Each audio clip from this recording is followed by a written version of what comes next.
हाँ, तो class 7th आपके पास नेक्स्ट टॉपिक है find the square root. Important topic है, बहुत आगे काम आएगा स्क्वायर रूट फाइंड करने वाला टॉपिक। इसमें 7th क्लास में तो ज्यादा इंपॉर्टेंट नहीं है, लेकिन जो इससे जो क्वेश्चंस होते हैं कई 8 में चलेगा, 9 में चलेगा, 10 में चलेगा, जब तक मैथ्स पढ़ोगे जब तक आपके पास स्क्वायर रूट चलेगा। ठीक है, तो सबसे पहले स्क्वायर रूट फाइंड करने का मेथड देख लो। जैसे आपके पास एग्जांपल है अपने पास, जैसे आपके पास है 4, इसका आपको स्क्वायर रूट फाइंड करना है। फर्स्ट एग्जांपल हो गया, ठीक है। तो आपको लगाना है इस पे ये साइन होता है स्क्वायर रूट का। किसका साइन होता है? ये स्क्वायर रूट का। तो जब भी किसी नंबर पे ये साइन आ जाए आपको उसका स्क्वायर रूट फाइंड करना है। और फाइंड कैसे करना है अब देख लो। सबसे पहले जो भी नंबर आपके इस साइन के अंदर है इसको बोलते हैं अंडर रूट। ठीक है, 4 का अंडर रूट मतलब 4 रूट के अंदर। तो उस नंबर का आपको करना है फैक्टराइजेशन। क्या करना है उस नंबर का आपको? फैक्टराइजेशन। तो 4 का फैक्टराइजेशन किया, 2 इंटू 2 होता है। और अब इसमें से आपको पेयर बनाना है 2 के। ठीक है, जैसे अब यहाँ पे पेयर बनाया तो 2 इंटू 2 का पेयर बन गया 1। तो यहां से आपको 1 2 को बाहर ले जाना है, एक पेयर में से एक नंबर को बाहर ले जाना है। ये आ गया 2। और अब उसके ऊपर से अंडर रूट को हटा देना है। समझ रहे हो? देखना कैसे, जो भी आपने फैक्टर बनाया उसके 2 के पेयर बनाने हैं। ठीक है, और अंडर रूट हटा के उस पेयर में से एक को बाहर निकाल दो, ये आपके पास हो जाएगा 2 इसका आंसर। ठीक है, अंडर रूट नहीं लगाना, यानी 4 का अंडर रूट होगा आपके पास 2। अब जैसे नेक्स्ट एग्जांपल करते हैं 25 और इसका अंडर रूट। तरीका वही, प्राइम फैक्टर करना है 25 के, 5 इंटू 5 इसका अंडर रूट। इसको आपने सॉल्व किया, इन दोनों में से एक 5 को बाहर निकाल दो। ये साइन मैं आपको समझाने के लिए बना रहा हूं, आपको बनाना नहीं है। ठीक है, और इसके ऊपर से अंडर रूट का साइन हटा दो, ये इसका आंसर है। ठीक है, थर्ड देखते हैं अपन, जैसे 196 है। अब थोड़े बड़े एग्जांपल लेते हैं। ठीक है, 196 का प्राइम फैक्टराइजेशन किया। देखो 2 से डिवाइड, प्राइम फैक्टराइजेशन आपको दिखाना नहीं है, बाकी अपन करके देख लेते हैं। 196 का 2 से डिवाइड, 2 9 18, रिमाइंडर 1, 2 8 16, 2 49। अभी सीधा 7 से जा रहा है, सबको पता है। इसका प्राइम फैक्टर आया 2 इंटू 2 इंटू 7 इंटू 7।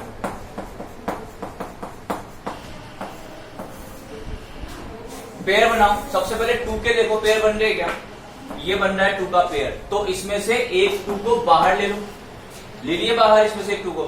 फिर गए 7 का पेयर बन रहा है, तो इसमें से एक 7 बाहर ले लो। तो 2 इंटू 7 आपके पास आंसर कितना आ गया? 14। यानी 196 का अंडर रूट कितना आएगा? 14। ये आपके पास आ जाएगा आंसर। ठीक है, नेक्स्ट करते हैं अपन 225। अभी आपको वही बताऊं जिससे पेयर नहीं बन रहा, उसमें क्या करना है तो देखना उसको भी ढंग से। 4 लिया अपन ने, 2 2 5 का अंडर रूट। इसके फैक्टर किए तो आपके पास आएंगे 3 इंटू 3 इंटू 5 इंटू 5 का अंडर रूट। ठीक है, पेयर बनाया, इसमें से एक 3 बाहर, 5 का पेयर बनाया, इसमें से एक 5 बाहर, तो आंसर है आपका 15। यानी कि 2 to 5 का जो अंडर रूट आएगा वो कितना आएगा? 15 आएगा। अब और एग्जांपल लेते हैं आपके पास। देखो एग्जांपल की कमी नहीं है अपने पास, बहुत सारे करेंगे।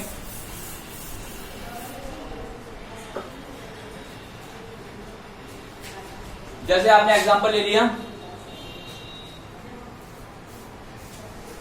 24, इसका आपको अंडर रूट फाइंड करना है। तो पहले प्राइम फैक्टर करते हैं इसके प्राइम फैक्टर होते हैं 2 इंटू 2 इंटू 2 इंटू 3। यहां पे आपने देखा यहां पे पेयर बन रहा है, इसमें से एक 2 बाहर आ गया। फिर देखा आपके पास 2, आगे कोई दूसरा 2 नहीं है पेयर बनाने के लिए, आगे कोई दूसरा 2 नहीं है पेयर बनाने के लिए, तो इसका पेयर नहीं बनेगा। फिर गए 3 के पास, 3 का भी कोई पेयर नहीं है, तो ये जो है ना 2 और 3 जो अंदर बच गए ये as it is under root में आ जाएंगे, एज इट इज। ठीक है, इनका पेयर नहीं बना तो ये ऐसे के ऐसे आ गए।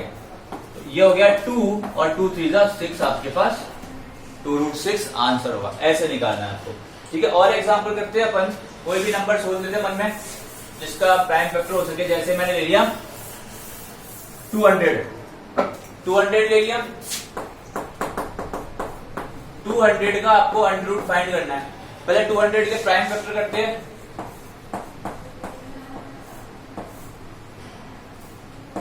100, 50, 25, 2 into 2 into 2 into 5 into 5, 2 into 2 into 2 into 5 into 5 का अंडर रूट। ठीक है, सॉल्व किया अपन ने इसको, इसका पेयर बन गया, इसका पेयर नहीं बन रहा, छोड़ो ये बाद में अंडर रूट में आएगा। फिर देखा 5 का, तो 5 का भी पेयर बन गया, अंदर क्या रह गया, केवल 2। तो आपके पास इसका आंसर है 10 अंडर रूट 2। इस तरह से आपको अंडर रूट फाइंड करने हैं, जिसको आप स्क्वायर रूट भी बोलोगे। तो यही आपका आज का टॉपिक है। तो अब अपन नेक्स्ट क्लास जब भी लेंगे तो अपन नेक्स्ट चैप्टर शुरू करेंगे डेसिमल। तो डेसिमल को जो 6th क्लास में पढ़ा था उसको एक बार जरूर माइंड में रिवाइज कर लेना।